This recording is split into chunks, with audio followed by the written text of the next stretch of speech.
dari judul yang kemudian kita bahas pada 2 pekan yang lalu, ya, yang berkaitan tentang fikih darurat. Sekarang kaidah-kaidah yang kita bahas. Ad-dararu yuzal. Kemudaratan atau bahaya yang muncul dalam diri seseorang itu wajib hukumnya untuk dihilangkan. Ya. Contoh, kalau ada seseorang melakukan jual beli, ya, kemudian dia menemukan aib pada barang dagangan tersebut, ya, berarti ini ada mudarat. Bagaimana cara menghilangkan mudarat tersebut? Batalkan akadnya. Nah, ini cara menghilangkan semua mudaratnya, ya. Yang kemarin kita pernah bahas itu, ada samurah, dahan pohonnya masuk ke tetangganya, hilangkan dengan cara dipotong. Ad-dararu yuzal. Darar itu harus dihilangkan, ya. Nah, maka dalam jual beli ketika ada aib, cara menghilangkannya adalah dengan batalkan jual belinya, ya. Contoh lain, ada seseorang menimbun barang, ihtikar, ya. Dia menimbun barang sehingga ini menyebabkan kemudaratan bagi orang lain. Nah, makanya ini agak repot, Pak. Kalau mudaratnya muncul bagi orang banyak, wah, ini dalam syariat ini, jika mudaratnya dirasakan oleh orang banyak, maka konsekuensinya juga berat, ya. Jika ada orang menimbun barang dengan harapan harga menjadi naik sehingga dia bisa mendapatkan untung, ya, maka wajib hukumnya bagi pihak yang berwenang untuk menyita seluruh barangnya, atau misalnya langsung menjual, memaksa dia untuk menjual dengan harga normal, agar bisa menghilangkan kemudaratan yang menimpa masyarakat secara luas, ya. Ad-dararu yuzal, harus dihilangkan, nggak boleh dibiarkan kemudaratan ini dia ada, ya. Contoh lain misalnya, suami istri, apa istilahnya itu, jarak jauh, ya, LDR. LDR, ya. Suaminya di Tangerang, istrinya di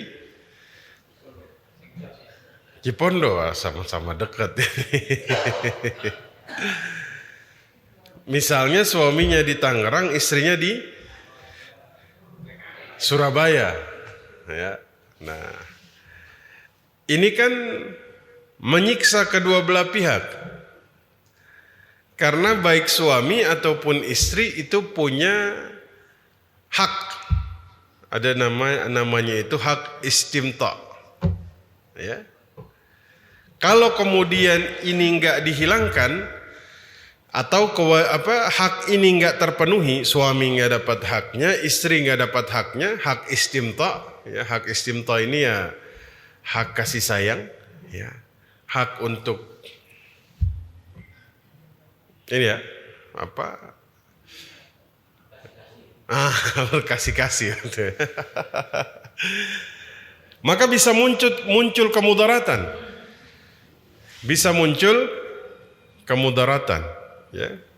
Maka kemudian untuk menghilangkan kemudaratan ini, ya, misalnya istri harus ikut suami ke Tangerang. Karena apa? Karena mudarat ini harus dihilangkan. Atau misalnya suaminya betul-betul hilang keberadaannya. Maka untuk menghilangkan kemudaratan ini, istri itu boleh menghadap ke hakim untuk kemudian meminta pernikahannya difasakh. Karena kemudaratan itu harus dihilangkan. Harus dihilangkan. Ya. Nah, kemudian Bapak Ibu sekalian, ada kaidah-kaidah yang kemudian berhubungan dengan kaidah induk yang kita bahas dari minggu kemarin. Yaitu mudarat, hilangkan semuanya. Ya. Kalau ada kemudaratan sebisa mungkin kita hilangkan. Nah, kaidah pertama, ya, bahaya itu, ya, atau ad-darar ini dicegah sebisa mungkin sesuai kemampuan. Ya. Artinya, jika menghilangkan seluruhnya ini sulit, jika seluruh kemudaratan ini nggak bisa dihilangkan, ya, maka diwajibkan untuk menghilangkan sesuai kemampuan. Ya. Sesuai kemampuan. Ya. Paling tidak, kemudaratan itu bisa berkurang. Ya. Bagaimana contohnya? Ini contoh misalnya, ada orang bikin rumah, samping tetangganya, dia bikin jendela.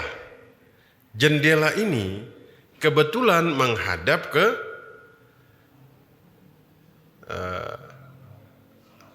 kamar lah misalnya, ya. Atau dia mengarah ke tempat yang bisa melihat hal-hal yang sifatnya private, ya. Maka kemudian, ya, kamar mandi lah atau kamar tetangga lah, ya kan. Kalau misalnya kaidah induknya itu kan mudarat harus dihilangkan semuanya. Maka apa yang harus dia lakukan? Bangun tembok, tutupi jendelanya. Bukan rumah semuanya dibongkar. Tapi sebisa mungkin mudaratnya dia hilangkan dengan dia bangun apa? Tembok. Kalau nggak bisa bangun tembok, dia tutupi pakai stiker misalnya. Nah, ini namanya menghilangkan kemudaratan sebisa mungkin. Ya, walaupun nggak bisa semuanya. Nah, itu satu. Yang kedua, ad-dararu la yuzalu bimithlihi. Kemudaratan itu nggak bisa dihilangkan dengan kemudaratan yang semisal.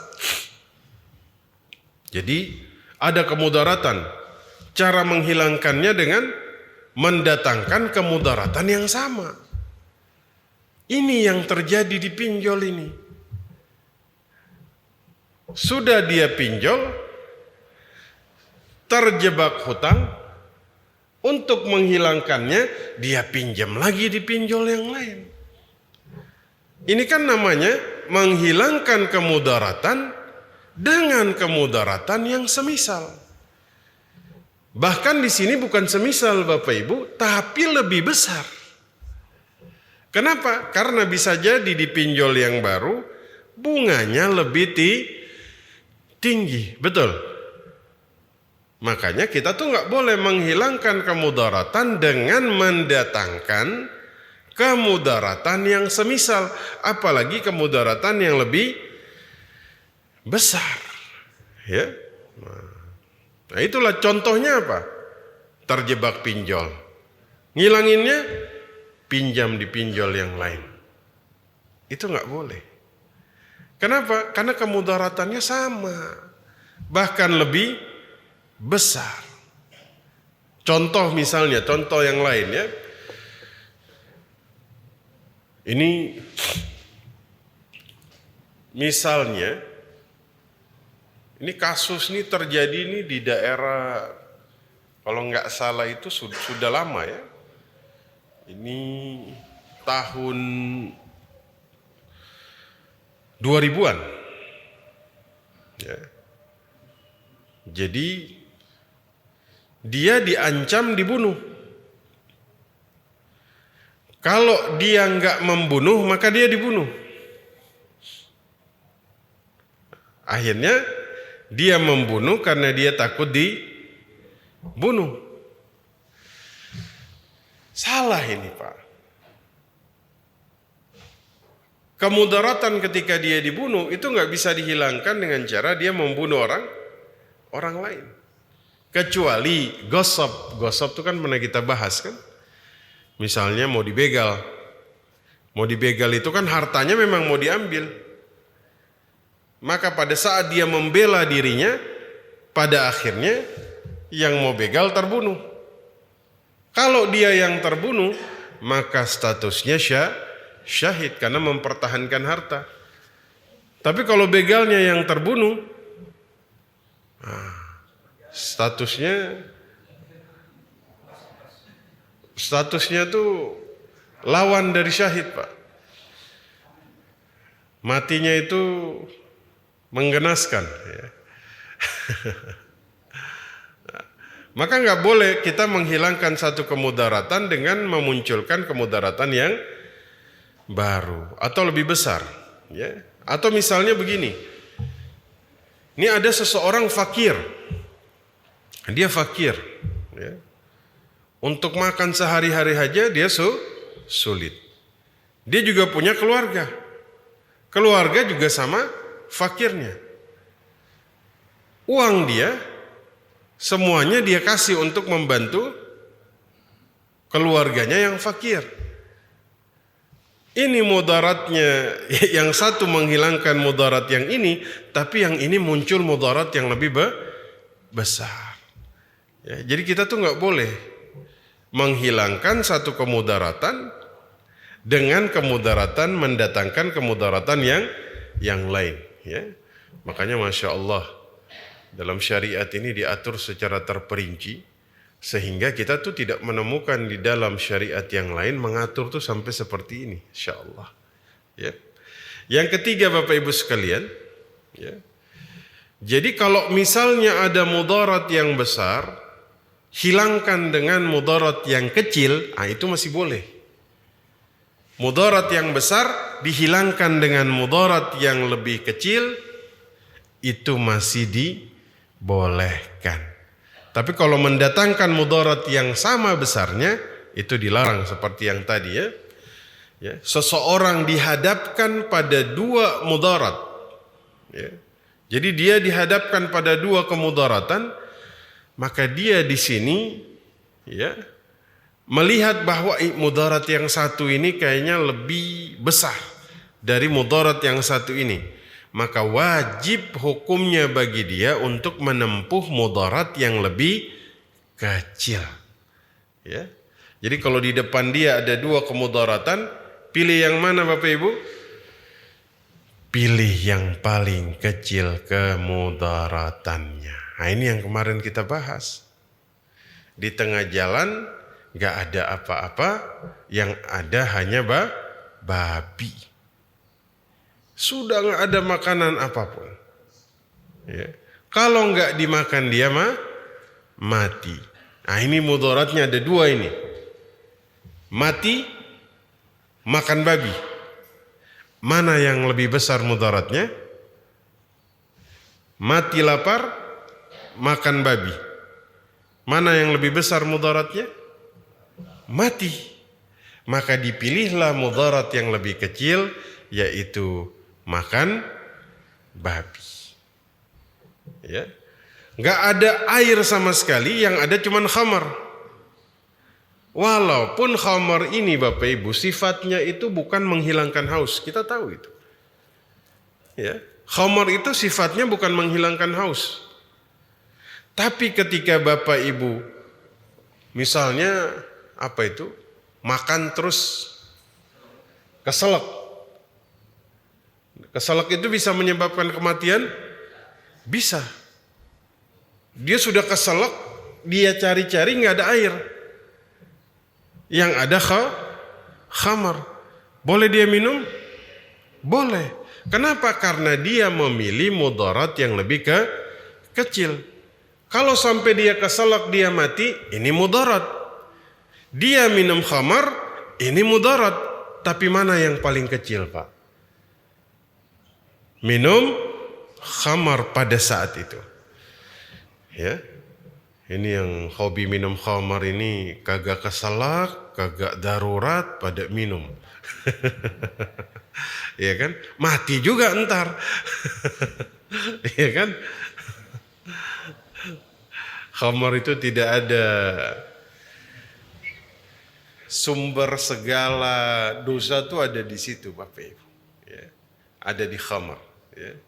Mudah-mudahan Allah lindungi anak keturunan kita dari khamar. Ya. Jadi jelas Bapak Ibu ya. Boleh menghilangkan mudarat yang lebih besar dengan mudarat yang lebih kecil. Jadi kalau Bapak Ibu dihadapkan dengan keadaan darurat mudarat, ya, boleh kita hilangkan dengan mendatangkan mudarat yang sama? Gak boleh. Tapi kalau misalnya kita berada dalam keadaan darurat, boleh menghilangkan dengan darurat yang lebih kecil? Boleh. Jelas ya? Nah, izin minum dulu Bapak Ibu.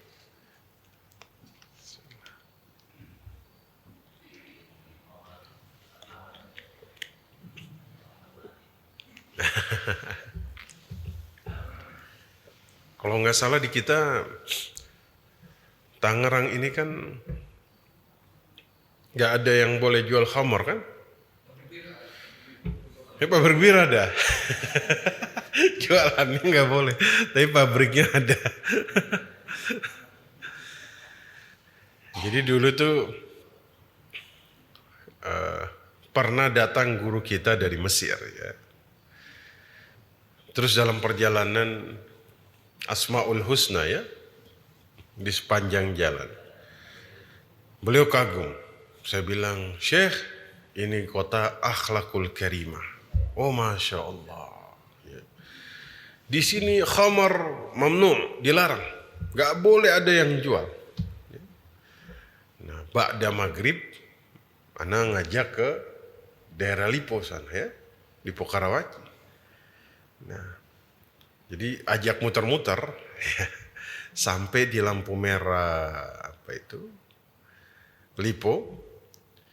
Ada anak muda jalan sambil megang botol bir. Syekhnya nanya, kata antum apa dilarang jual? Anda bilang sebentar Syekh, Anda telepon teman. Ini masih masuk wilayah Tangerang nggak?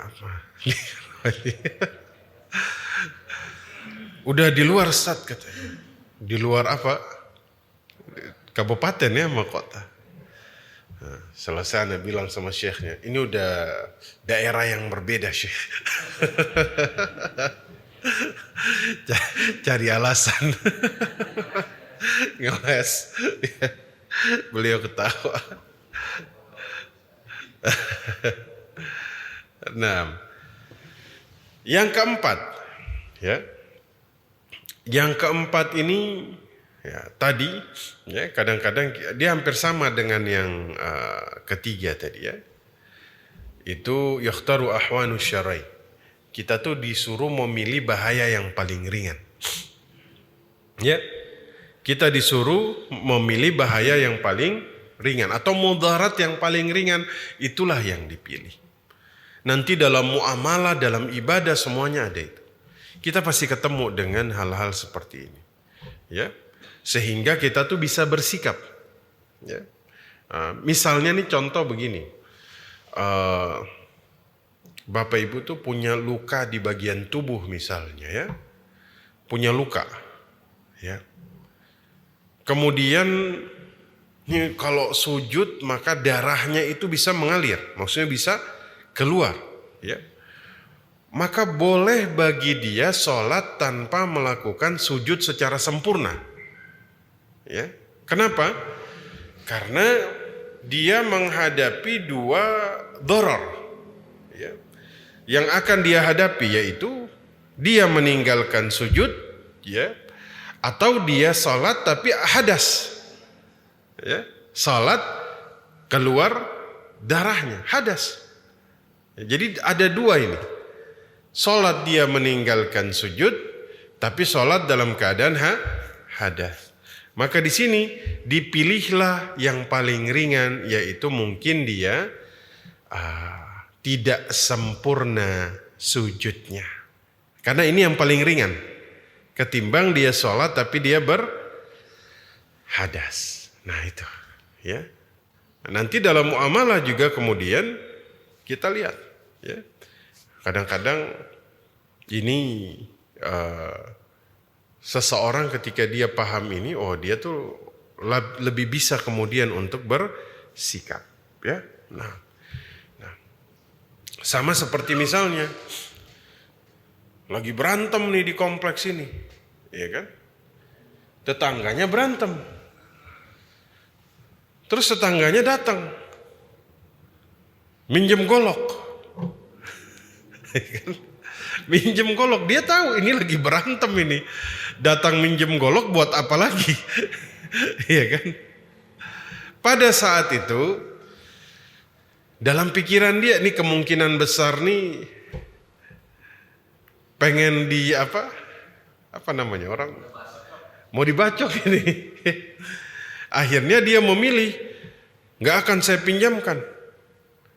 Walaupun resikonya dia dibilang bakhil, nggak apa-apa gue dibilang bakhil. Yang penting tidak muncul mudarat yang lebih besar. Dia bacok tetangganya. Nah,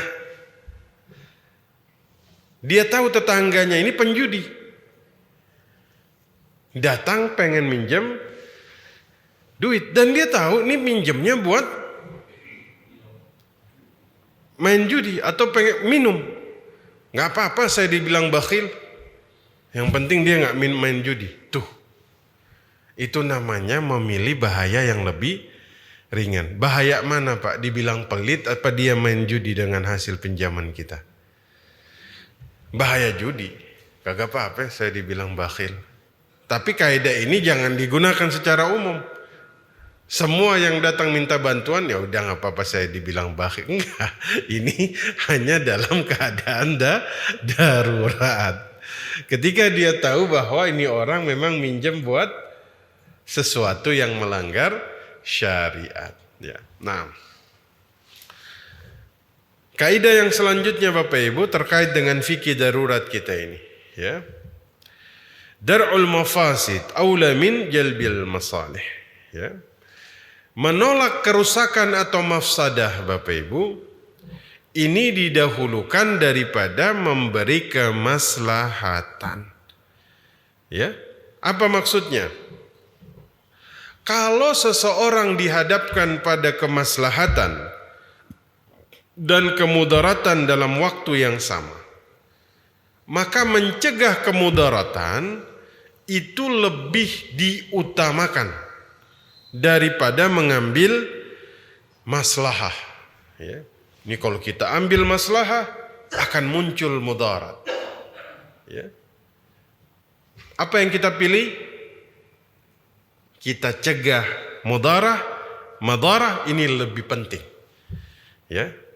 Walaupun nanti misalnya saya untung besar di sini, tapi keuntungan saya ini bisa menyebabkan kemudaratan bagi saudara-saudara saya.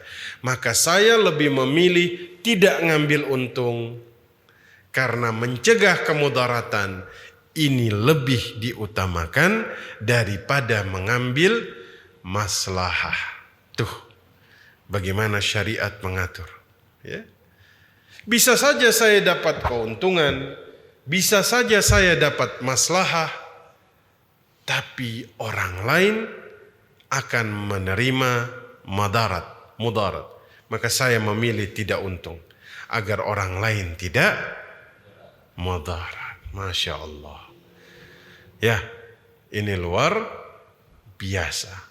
Ya, bagaimana kemudian diatur sehingga kita itu tidak saling menzalimi satu dengan yang lain. Ya, karena sifat dalam syariat Islam ini tegas dalam urusan menolak mafsadah atau menolak kerusakan, itu merupakan salah satu ciri syariat Islam. Makanya Nabi SAW, ya, beliau itu bersabda dalam sebuah riwayat hadis. Ya, ini hadis disusun oleh Imam An-Nawawi dalam Arba'in Nawawi. Ya. ma nahaitukum anhu, ya kata Nabi, apa yang aku larang kepada kalian fajtanibu, maka jauhilah oleh kalian. Wa ma amartukum bihi fa'atu minhu mastata'tum, apa yang aku perintahkan kerjakan semampu kalian, ya, kerjakan semampu kalian, ya. Dan ini dia berlaku dalam hal apapun, muamalah berlaku, ya.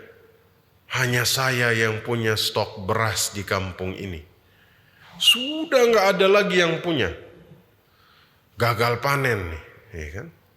Alhamdulillah sudah hujan. Kemarin hujan ya? Alhamdulillah. Di Cipondo hujan? Alhamdulillah, ya. Ini nikmat yang sangat luar biasa besar. Ya beginilah kita manusia, ya.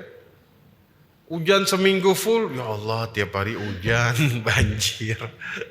Kagak hujan-hujan, ya Allah kok nggak hujan-hujan ini, ya Allah. Ya, Masya Allah. Contoh ya, ini gagal panen ya. Cuman saya yang punya stok beras. Di sini hukum dalam jual beli, harga tuh naik karena barang menjadilah langka, betul? Kira-kira Pak, kalau misalnya hanya satu orang yang punya stok beras, nggak ada sama sekali di tempat lain, dia jual 1 kilo 100.000, antum beli? Beli Pak. Nggak ada pilihan, ya kan? Bayangin Pak, kalau beras 1 kilo 100.000, yang lain pada makan nggak?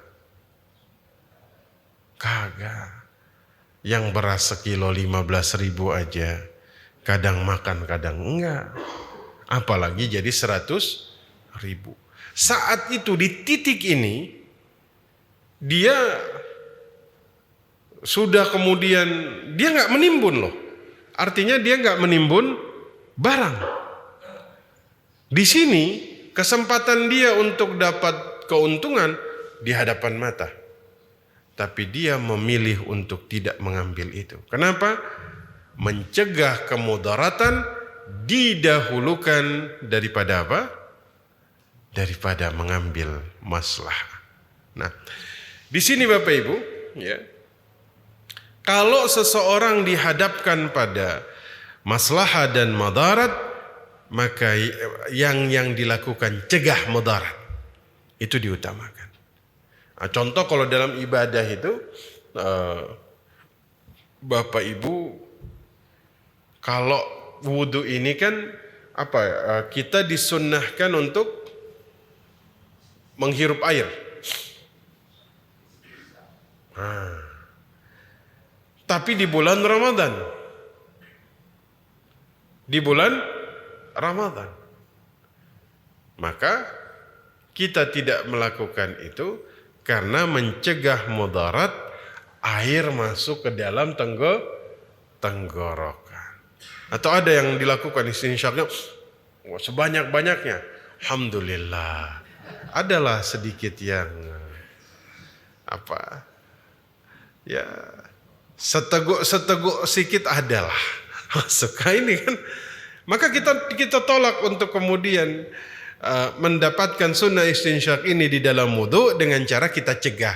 Ya kita hanya membasuh saja. Karena kenapa? Karena mudarat bisa membatalkan puasanya. Ya. Contoh yang lain Bapak Ibu sekalian, ya.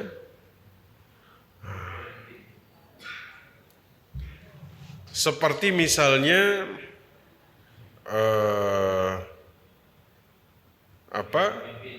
kenapa?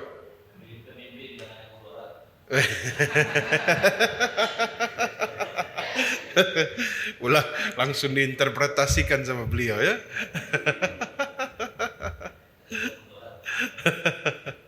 Bisa sampai ke situ ya. Masyaallah.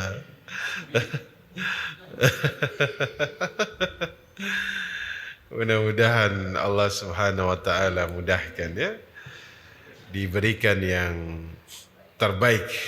Amin ya rabbal alamin. Ya. Selanjutnya, darurat ini bukan berarti kita itu menghilangkan hak orang lain. Ya. Keadaan darurat, ya jika misalnya kita lagi darurat ini, darurat itu bukan berarti kita boleh menghilangkan hak orang lain. Ya. Nah, contoh Bapak Ibu, nah, ini yang sering terjadi. Ya. Ini yang sering terjadi. Ya. Jadi orang-orang itu sering melanggar hak orang lain karena dia menganggap darurat. Padahal urusan hak orang lain itu tidak bisa dihalalkan dalam keadaan apapun. Ya. Dalam keadaan apapun. Ya. Nabi SAW dititipin harta sama Quraisy. Ya. Ya apa? Quraisy ini dilematis, Pak. Ya. Saat itu yang paling jujur tuh cuma Nabi Muhammad.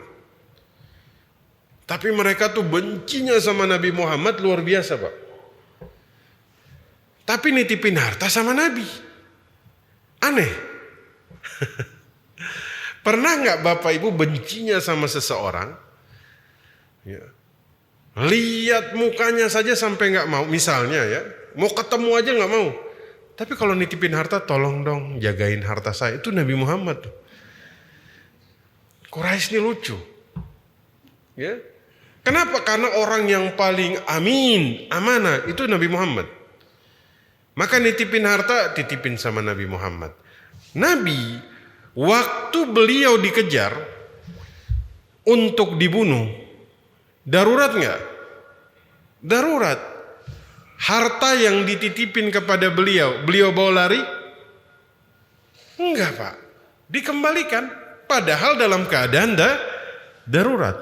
Buktinya Ali bin Abi Thalib telat untuk hijrah.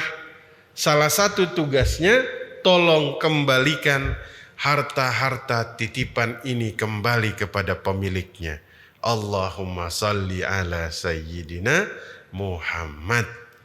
Dalam keadaan darurat masih mikirin hak orang lain. Ini luar biasa. Maka kaidah ini dalam keadaan darurat ini tidak membolehkan kita untuk merusak atau menghilangkan hak orang lain. Ya. Walaupun misalnya dia harus melakukan, tapi dia harus menjamin untuk mengganti. Contoh, kelaparan nih, darurat, ada kebun orang, boleh dia makan? Yang punya kebun kagak ada. Boleh dia makan? Boleh, tapi habis itu cari yang punya kebun, bayar. Jelas? Ya, jangan dianggap darurat, udah hajar aja darurat. Habis dimakan, habis semuanya, ditinggal. Nggak boleh. Ya. Tidak boleh. Ya. Misalnya,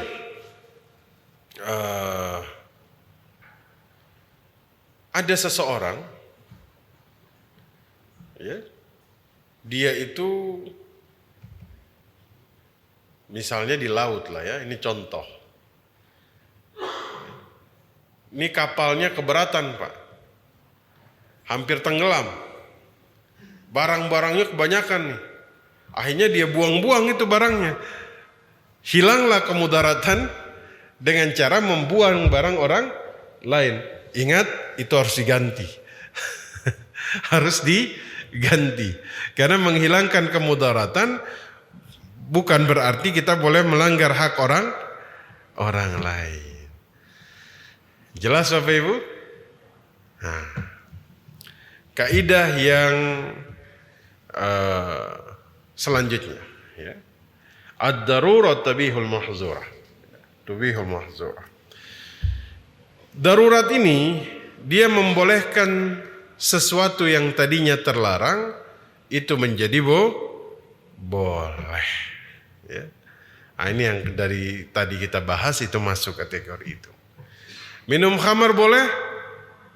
Gak boleh. Tapi kalau darurat boleh? Boleh. Darurat itu apa? Sesuatu yang mengancam nyawa. Ya. Kalau nggak dikonsumsi kita mati, maka kita dibolehkan. Jelas ya? Tapi jangan lupa sesuai dengan kadarnya. Kalau sudah hilang kemudaratan hanya dengan 2 teguk, jangan minum 1 botol. Ya kan? Ya, karena enak dihabiskannya sama dia. Oh sekalian ini Ustadz. Ya kan? Sekalian ini, enak ini rupanya. Kalau bisa dihilangkan dengan 2 suap, maka 2 suap cukup. Jangan ditambah lagi. Ya, semangat makannya. Padahal ini haram. Ya. Maka Bapak Ibu sekalian yang dimuliakan Allah Subhanahu wa taala, itulah sama kayak kita bilang, dokter mau dioperasi ini pasiennya, ya kan? Kalau nggak dibuka auratnya, nanti nggak bisa dioperasi. Tapi ya aurat yang hanya sekadarnya saja. Yang dioperasi betis, kenapa dibuka sampai ke pahanya? Kira-kira begitu. Ya kan? Padahal yang dioperasi cuman betis. Kenapa harus dibuka sampai paha misalnya? Ya. Itu ya Bapak Ibu sekalian. Nah, karena kan nggak mungkin Pak. Ya, misalnya harus operasi dia cari. Pokoknya saya nggak mau operasi kecuali dokter yang masih bermahram dengan saya. Kan sulit juga ini kan. Mahram dia siapa saja? Ayah dia mahramnya. Siapa lagi? Saudara laki-laki dia mahramnya. Siapa lagi? Ponakan laki-laki dia mahramnya. Anak dari saudara laki-lakinya. Gak ada rupanya mahramnya yang kemudian jadi dokter. Yang ada dokter tapi bukan mahram. Kalau gak dioperasi mati dia. Maka boleh dokter yang bukan mahram operasi darurat. Berarti boleh melihat aurat? Boleh, darurat. Tapi sesuai kadarnya saja. Jangan kemudian kita berlebih-lebihan. Mentang-mentang ini darurat. Ya, nah, sehingga kemudian dia dia ketagihan begitu ya. Ya. Karena darurat itu sesuai kadarnya. Ya, saya ulangi, sesuai kadarnya. Ya, nggak boleh melebihi kadarnya. Ya, jadi sebatas hanya menghilangkan darurat saja. Ya, nggak boleh kemudian dia sampai melampaui. Seperti itu. Bapak Ibu sekalian, jadi fikih darurat sudah kita bahas di 2 pertemuan, ya. Darurat itu harus dihilangkan, ya. Tapi dipastikan darurat itu bisa hilang dengan kondisi darurat yang bukan prediktif, tapi sesuatu yang haqqan, betul-betul darurat, ya. Kemudian darurat itu harus dihilangkan. Ya. Kalau tidak bisa dihilangkan, maka dicegah sebisa mungkin sesuai kemampuan kita. Ya. Darurat harus dihilangkan, ya, tapi bukan berarti dihilangkan dengan mendatangkan kemudaratan yang sama. Ya. Kalau kemudian kemudaratannya lebih kecil, masih boleh. Jika dihadapkan pada 2 kemudaratan, maka silahkan pilih kemudaratan yang paling kecil. Ya. Menolak kemudaratan atau kerusakan itu didahulukan daripada mendapatkan kemaslahatan. Ya. Darurat bukan berarti kita bisa menghilangkan hak orang lain. Kondisi darurat ini membolehkan sesuatu yang tadinya haram itu diperbolehkan. Darurat membolehkan hal yang tadinya dilarang, tapi ingat sesuai kadar. Jangan melebihi kadarnya. Alhamdulillah. Sudah 50 menit. Kagak kerasa 50 menit ini ya. Tiba-tiba sudah 50 menit. Ini berarti kita berada dalam sesuatu yang diberkahi. Ya. Amin ya rabbal alamin. Silakan jika ada yang tanya.